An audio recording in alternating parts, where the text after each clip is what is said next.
आज सकाळी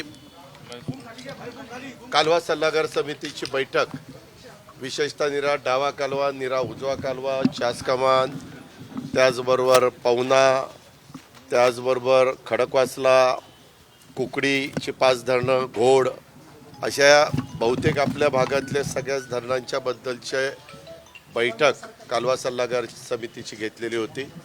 बरेचसे आमदार लोक उपस्थित होते आणि कालवा सल्लागार समितीचे सन्मानित सदस्य पण काही जण हजर होते। त्यावेळेस प्रश्न असा निर्माण झालेला आहे, कालच कॅबिनेट झाली, आपल्या वाचनात आलं असेल आणि त्या कॅबिनेटमध्ये निर्णय असा घेण्यात आलेला आहे की यंदाच्या वर्षी काही भागामध्ये पाऊस चांगला झाला, काही भागामध्ये कमी झाला, काही भागामध्ये मध्यम स्वरूपाचा झाला। धरणांची परिस्थिती जर बघितली तर आपल्या पुण्याला पाणी देणारी 4ही धरणं बऱ्या अवस्थेत आहेत, वरसगाव, फणशेत, खडकवासला, टेमघर। परंतु जो फ्री कॅचमेंट एरिया असतो तिथं पाऊस कमी झालेला असल्यामुळं शेतकऱ्यांची बहुतेक निरा डावा कालवा, उजवा कालवा, खडकवासला कालवा, चासकमान कालवा, या सगळीकडे कुकडी कालवा, घोड कालवा, इथं सगळीकडे पाण्याची मागणी आहे आणि त्याच्यामुळं रब्बीला कसं नियोजन असलं पाहिजे, उन्हाळ्याचं नियोजन कसं असलं पाहिजे याच्याबद्दल साधक बाधक चर्चा झाली आहे। त्या पाण्याच्या संदर्भातली सगळी वस्तुस्थिती जलसंपदा विभागाच्या अधिकाऱ्यांनी समोर ठेवली। काल निर्णय कॅबिनेटमध्ये चर्चा अशी झाली की बाबा आहे त्या धरणातलं पाणी पुढच्या वर्षी जुलै एंडपर्यंत पिण्याच्या करता शिल्लक राहील इथपर्यंत लागेल तिथपर्यंत शिल्लक ठेवायचं आणि त्याच्यापेक्षा वरचं जे पाणी असेल ते रब्बीच्या पिकांना त्याचं नियोजन करायचं।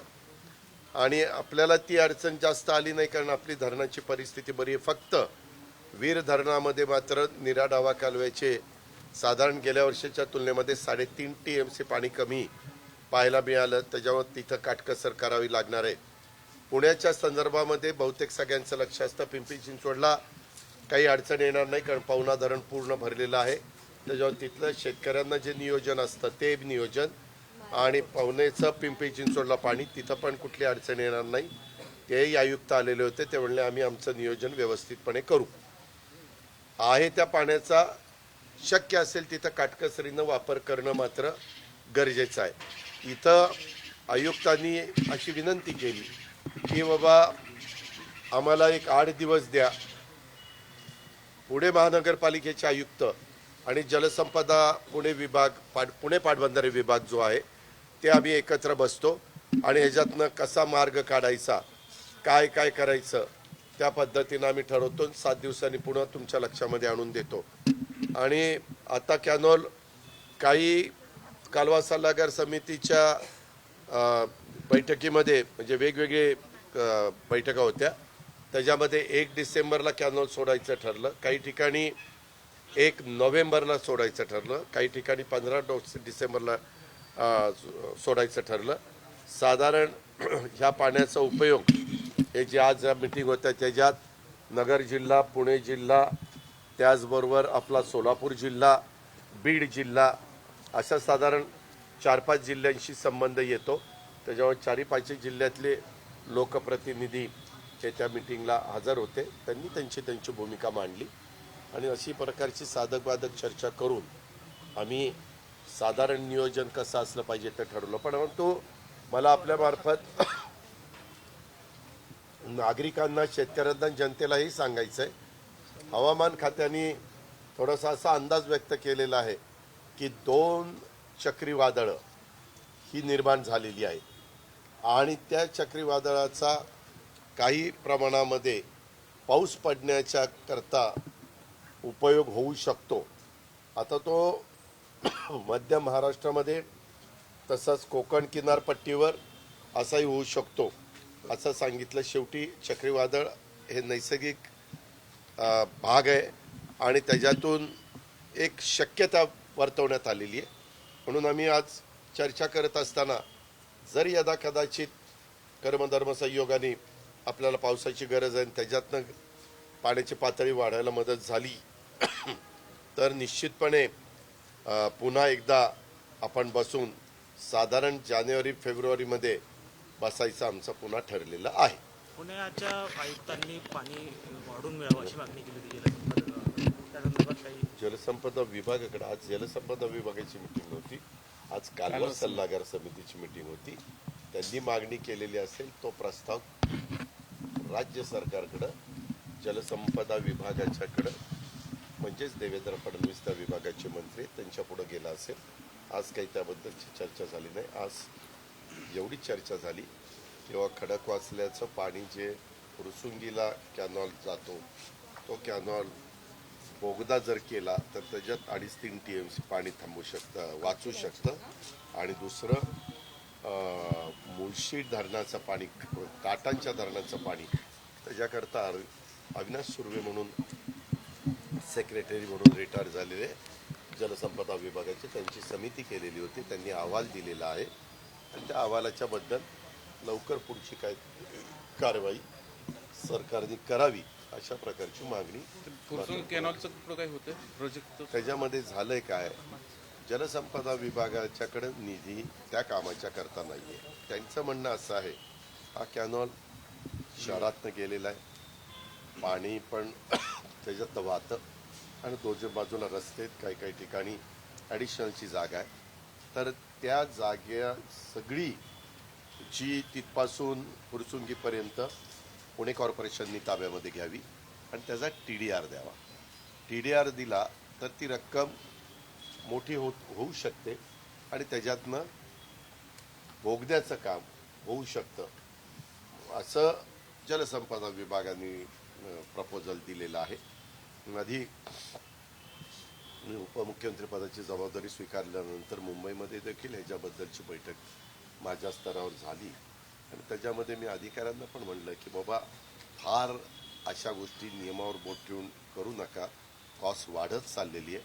कारण मागं सुरुवातीच्या काळामध्ये 300-350 कोटी रुपयामध्ये होणारं काम आता म्हणजे रक्कम खूपच वाढलेली आहे आणि ती वाढतच राहणार.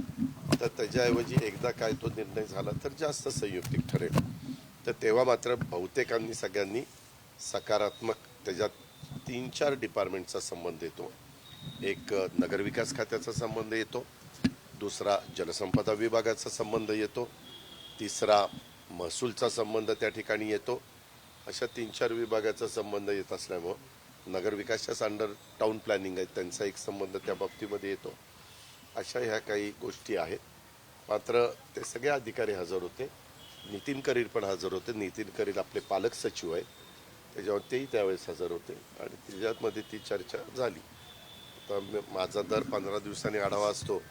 मी ह्यावेळेस दसऱ्याच्या नंतर काहीतरी ती मीटिंग लावलेली आहे, त्यावेळेस मी आढावा घेऊन बाबा काय आता कुठल्या निर्णयाप्रत तुम्ही आलेला आहे ती जी माहिती घेईल. ललित पाटील प्रकरण गेली 15 दिवसापासून गाजते, त्यांना काय ललित पाटील प्रकरण त्यांना आता अटक झाली त्याला, मात्र त्याच्या अगोदर ससूनमध्ये त्याची चौकशी झाली नव्हती का? आणि आताही 15 दिवस वेळ झाला, त्यांनी वेगवेगळे आरोप केलेले आहेत, म्हणजे काही आमदार मंत्र्यांवर पण केले. पोलीस यंत्रणा चौकशी करण्याचं काम करते. न्यायालयामध्ये त्यांना उभं केलेलं होतं, न्यायालयाने पण त्यांनी त्याच्या संदर्भातली PC वगैरे मागितलेली आहे आणि मुळातच त्यांच्यावर बाकीचे वेगवेगळ्या प्रकारचे गुन्हे आहेत आणि पोलीस यंत्रणा त्याच्याबद्दल माझ्या माहितीप्रमाणे काल स्वतः देवेंद्र फडणवीस साहेबांनी पण काही स्टेटमेंट केलेलं आहे. त्याच्यावर राज्याच्या गृहमंत्र्यांनी जे काही स्टेटमेंट केलेलं आहे तीच राज्य सरकारची गंभीर आरोप केले होते. जे काही असेल ते समोर येईल ना. आरोपींना आरोप करणं, त्याच्याबद्दल चौकशी करून काय झालंय, कसं झालंय, बऱ्याच गोष्टी पुढे आलेल्या आहेत. त्यांच्या काही महिलांच्या संदर्भातल्या, मैत्रिणींच्या संदर्भात असं बरंच काही काही मीडियानी पण दाखवलेलं आहे, बातम्याही आणि पुढं आलेलं आहे. त्याची चौकशी करतील ना. अहो, ती गोष्ट गांभीर्याने घेतलेली आहे. चौकशी करण्याचं काम स्वतः गृहमंत्र्यांनी सूचना दिलेल्या आहेत आणि ते एकदा चौकशी झाल्यानंतर वस्तुस्थिती काय पुढं आहे ती पुढे येईल. आत्ता आरोप प्रत्यारोप मात्र चाललेले आहेत. काही जण सत्ताधारी पक्षावर विरोधी पक्ष आरोप करतोय, त्याच्यातून काही जणांनी अब्रूनुकसान भरपाईचा दावा करण्याचं पण वक्तव्य केलेलं आहे. हे सगळं आपल्याला माहिती आहे, त्याच्यावर मला ते रिपीट करायला लावू नका.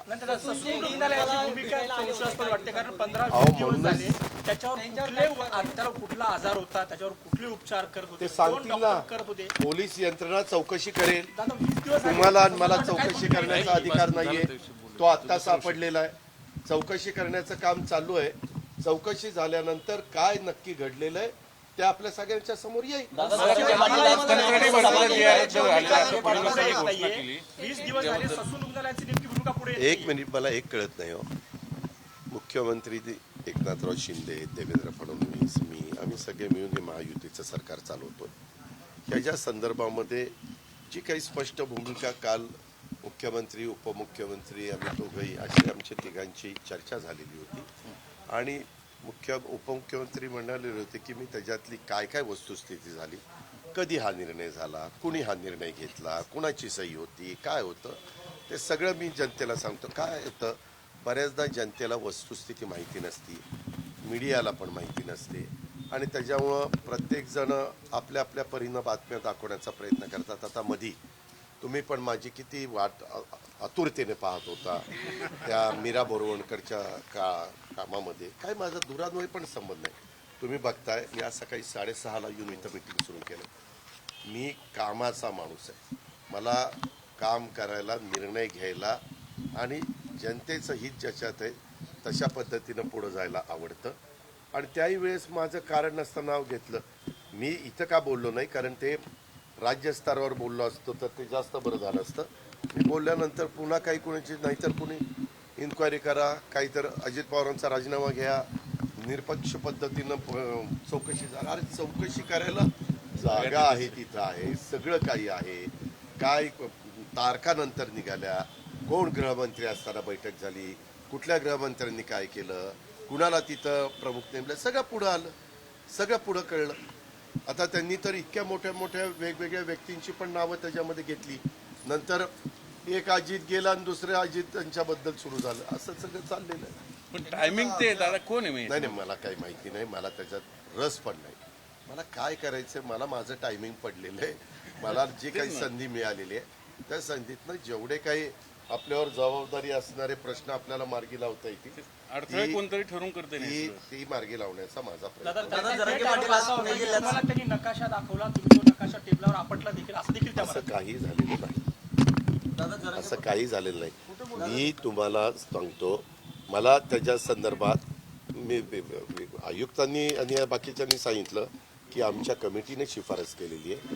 ती 3 कोटीची जागा आहे, 15 कोटीचं काम करून मिळतंय, हे राज्य सरकारची मान्यता आहे. त्या आमच्या कमिटीमध्ये पोलीस खात्याचे सगळे अधिकारी आहेत आणि सगळ्यांची मान्यता असताना आत्ताचे नवीन जे आयुक्त आलेले ते त्याला मान्यता देत नाही. पण आता मला तेच विचारू नका, ते झालेलं आहे. पुन्हा पालकमंत्री येत नाहीत आमच्या बैठकीला. जुन्या कडीला कशाला उतारणायचा. पुण्याच्या संदर्भात महत्वाची बैठक होती, सहपालकमंत्री नव्हते. आपल्याला माहिती आहे, मागे देखील जे पालकमंत्री होते ते बैठक घ्यायचे, त्यावेळेस मला पण कामाच्यामुळे येता यायचं नाही, कारण ते पण आज 2 जिल्ह्यांचे पालकमंत्री आहेत. शेवटी आमचे सोमवार, मंगळवार, बुधवार, गुरुवार 4 दिवस तर मुंबईला जातात. आता काल पण पंतप्रधानांची एक VC होती, ती 4:30 वाजता होती. आणि त्याच्यामुळं हे सगळी कामं करत आता मी आज मीटिंग लावली सकाळी 9:30ला, 9:30, 10, 10:30, 11 अशा 3-4 वेळेमध्ये. त्यावेळेस त्यांचं दुसरीकडं कुठं काम असेल किंवा अमरावतीमध्ये काम असेल किंवा सोलापूरमध्ये काम असेल, त्याच्यातनं निर्णय शेवटी आता आम्ही एकाच सरकारमध्ये असल्यामुळं दोघांनी तिथं जाऊन काय करायचं असं काहीतरी त्यांच्या मनात आलं असेल किंवा त्यांना इतर कुठलं महत्त्वाचं काम असेल. माझा त्यांचा काही फोन झाला नाही. ज्यावेळेस मी भेटीन किंवा आमची भेट होईल त्यावेळेस मी सांगेन की पत्रकार मित्रांना दोन्ही दादा आज एकत्र का नाही आले याची फार पद आहे का खरं दादा असं काही? आहेत का खरं? हा, सहपालकमंत्री पद असं काही पद आहे का? मला वाद वाढवायचा नाही. जे काही सांगितलेले ते ऐकून घ्या आणि शांत बसा ना. त्याच्यात काय मोठी गोष्ट आहे? त्यांचं म्हणणं की मोठ्या गोष्टींसाठी छोटे छोटे त्याग छोटी करावे गोष्ट आहे म्हणे लागतात. पालकमंत्री पद. ठीक आहे, ठीक आहे, मला त्याबद्दल काही बोलायचं नाही. मंत्रीपद देणं, मंत्रीपद नेमणं, खाती देणं, पालकमंत्रीपद देणं ह्या सरकारमध्ये मुख्यमंत्र्यांचा अधिकार असतो. मुख्यमंत्र्यांनी त्यांच्या अधिकाराचा वापर केलेला आहे. दादा जरांगे पाटील आज पुण्यामध्ये सभा घेणार आहे, तो आता रद्द करण्यात आलेला आहे. कुठला कंत्राटी भरतीची आता झाली ना बाबा प्रेस. देवेंद्र फडणवीस म्हटले की मागच्या सरकारचं पाप आमच्यावरती थोपवण्याचं काम रद्द केलं जातं. आता त्यांनी काय बोलले हो का, हे तुमची पद्धत आहे ना, हीच मला पत्रकार मित्रांची आवडत नाही. तुम्ही अजित पवारला अजित पवारचे प्रश्न विचारा ना. शाह असं म्हणलंय त्याच्याबद्दल तुमचं मत काय? तेवढेच आम्हाला धंदे आहेत का मी आता कामकाज सल्लागार कालवा सल्लागार समितीची बैठक केली. मी सगळी इत्थंभूत माहिती तुम्हाला दिली. काही गोष्टीच्या बद्दल अजून 8 दिवसांनी काही निर्णय घ्यायचे ते मी तुम्हाला सांगितलं. इतर थोड्याशा काही चर्चा होत्या त्या मी तुम्हाला सांगितल्या. आपले काही महत्त्वाचे प्रश्न आहेत ते प्रश्नाच्या संदर्भात तुम्ही विचारा. आता तिथं त्यांनी सरकारच्या वतीनं भूमिका मांडलेली आहे. पुन्हा त्याच्यामध्ये नवीन नवीन गोष्टी, पुन्हा मी काहीतरी बोलायचं. देवेंद्रजी तुम्ही दुपारी बोलला असं, अजित पवार असं बोलले, आता तुमचं मत काय? अरे काय तुमचं मत काय? हे प्रश्न इतके महत्त्वाचे नाहीत जितके बाकीचे प्रश्न महत्त्वाचे. हा मगाशी तुम्ही जो प्रश्न उपस्थित केला तो महत्त्वाचा आहे ससूनच्या संदर्भातला, कारण तो कायदा सुव्यवस्थेशी निगडीत आहे. आज आपल्या तरुण पिढीला एका चुकीच्या वाटेवर नेण्याचं काम चाललेलं आहे आणि त्याच्यात काही शंका कुशंका घेतल्या जातात. त्याच्यामुळे हे जे सगळे जे काही वस्तुस्थिती आहे ती लोकांच्या समोर आली पाहिजे. दादा बारामतीच्या लढतीची शेयरिंग को लेकर विवाद चल रहा है, ऐसा कहा जा रहा है. बिल्कुल नहीं, बिल्कुल नहीं. दादा कैसे बारामतीच्या होगा लढत सीट शेयरिंग? अरे आप क्यों फिक्र करते हो? जरा इलेक्शन तो डिक्लेअर होने दो, सब ठीक ठाक होता है. कुछ दादा बारामतीच्या लढतीत सातत्याने चर्चा होते. पोस्टर पण लागलं वारज्यात परवा दिवशी वहिनींचं. आम्ही विचार करू. ज्यावेळेस वेळ येईल त्यावेळेस ज्या त्या गोष्टीचा विचार केला जाईल. दादा जरांगे पाटील आज पुणे जिल्ह्यात सभा घेत आहेत मराठा आरक्षणासंदर्भात. बारामतीत जाणार आहेत आणि ते अल्टिमेटम तुम्हालाही उद्याच्याला कुठं सभा घ्यायची असेल तर तुम्हालाही प्रत्येक ठिकाणी जाण्याचा अधिकार आहे. संविधानाने तो आपल्याला सगळ्यांना दिलेला आहे, तसा तो त्यांनाही दिलेला आहे. त्या अधिकाराचा वापर करून, त्या मिळालेल्या संविधानांचा आदर करून ते त्यांची सभा घेत आहेत, त्यांची भूमिका मांडतायत. माड्यातले काही लोक म्हणे की तुम्हाला बंदी करणार आम्ही मराठा आरक्षण. प्रत्येकाला आपलं आपलं मत मांडण्याचा अधिकार आहे बाबा. त्याच्यामुळे ते त्यांची मतं मांडतात, मी माझं काम करतोय.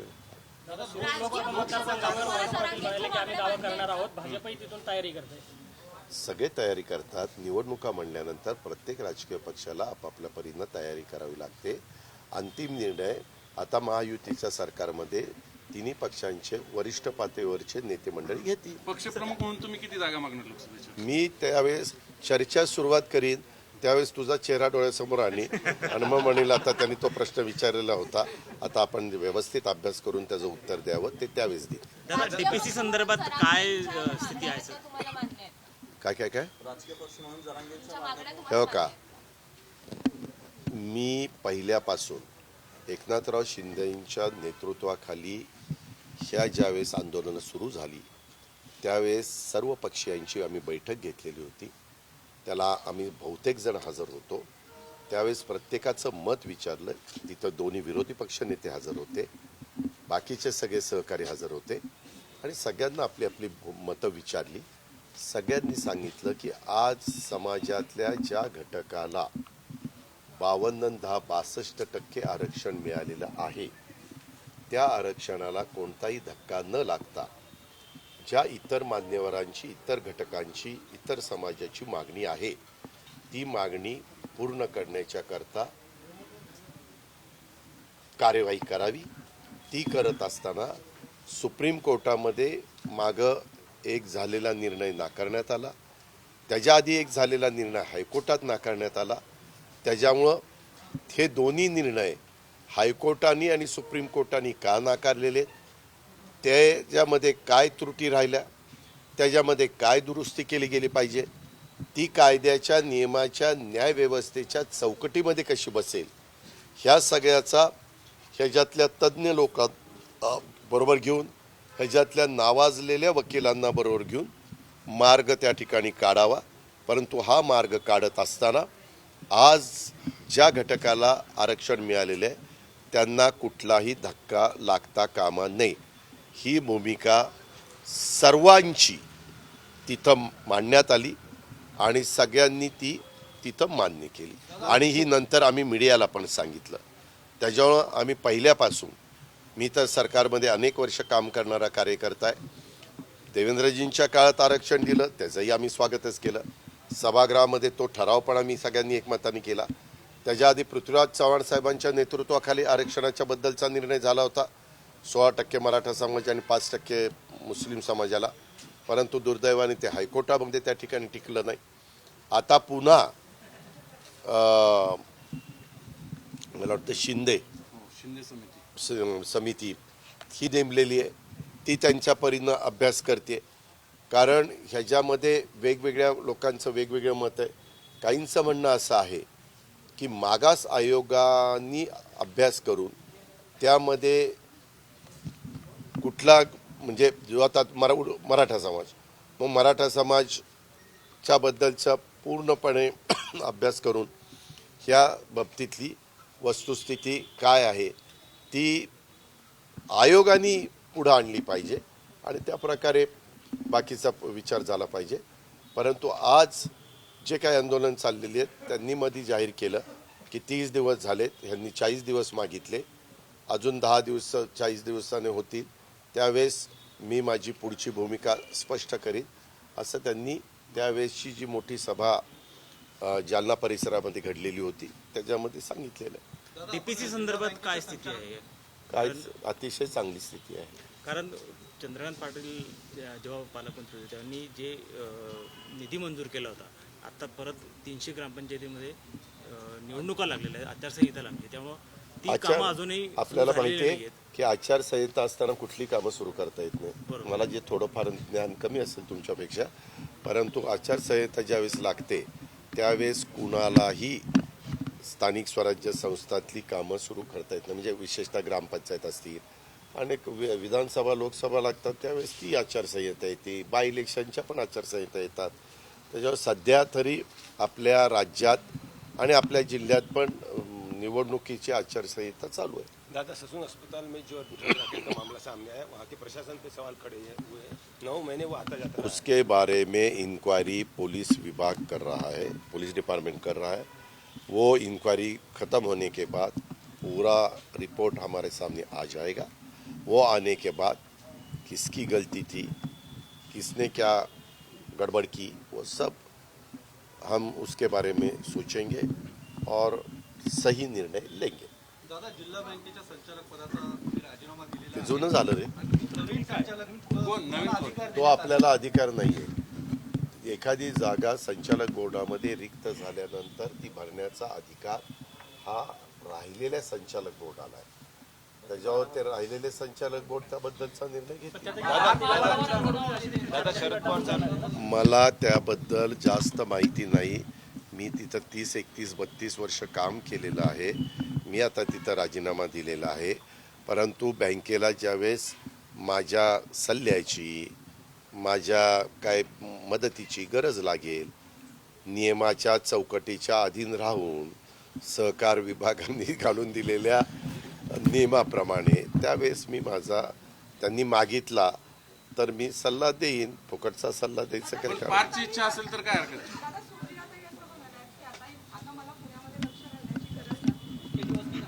मग काय आपल्याला काही वाईट वाटतं?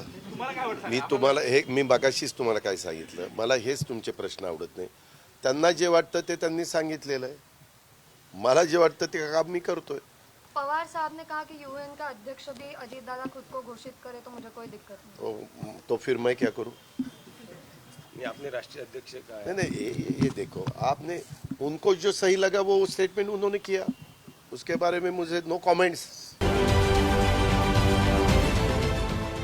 देश विदेशातील प्रत्येक घडामोडींचे लाईव्ह अपडेट मिळवण्यासाठी आता साम टीव्हीच्या सर्व सोशल मीडिया प्लॅटफॉर्मला लाईक, फॉलो आणि सबस्क्राईब करा. तसंच सर्व नोटिफिकेशनसाठी बेल आयकॉन प्रेस करायला विसरू नका.